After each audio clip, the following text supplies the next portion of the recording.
Tomorrow, disgraced former Army Sergeant Bowe Bergdahl, the U.S. soldier held captive by the Taliban for 5 years, expected to admit to the court that he is a deserter. After trading 5 terrorists for his return, the Associated Press now reports that Bergdahl will plead guilty to desertion and misbehavior before the enemy rather than face trial for abandoning his fellow soldiers back in Afghanistan in 2009. Our next guest led the Special Forces search for Bergdahl, former Green Beret commander, Fox News contributor, and author of a great book, Warrior Diplomat, retired Lieutenant Colonel Michael Waltz. Michael, great to see you on this morning, my friend.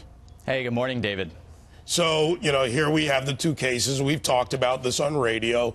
The importance of the plea for desertion and the misbehavior before the enemy and what it means.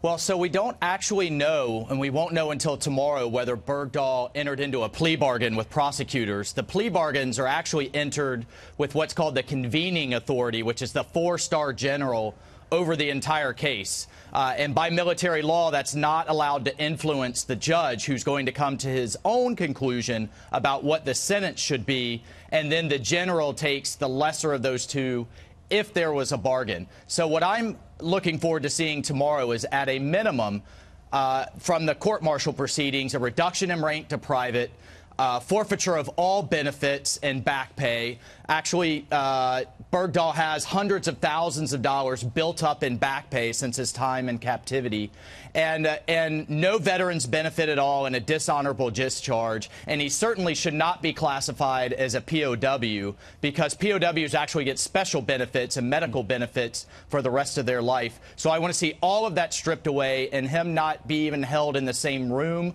or same sentence with people that served honorably and fought abroad for this country. Colonel, all of that matters, but also it matters, will this guy ever, would he ever walk free, or is he destined to live the rest of his life in prison?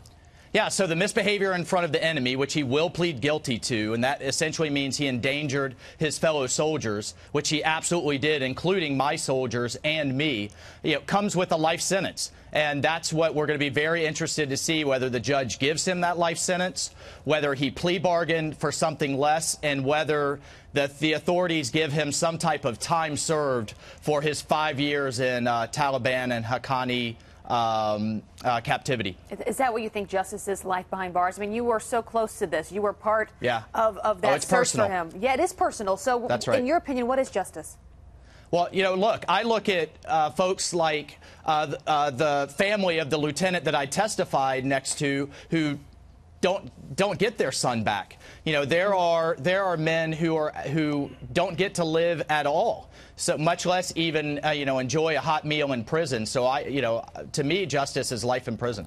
Absolutely, because the resources, time, and men lost looking for him are the cost that we have to remember. Well, a moment like this. So there's a lot of focus on whether people died and whether people were hurt directly involved in the search. I know for a fact that happened.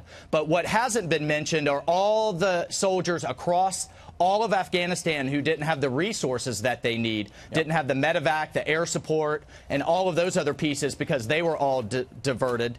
And then the hostages abroad today that folks are still negotiating for, and the terrorists are expecting a trade. Michael, thank you, my friend. Good to see you this morning, and to you and all the work that you and your fellow soldiers did. Thanks. All right, thanks. Thank you, Michael.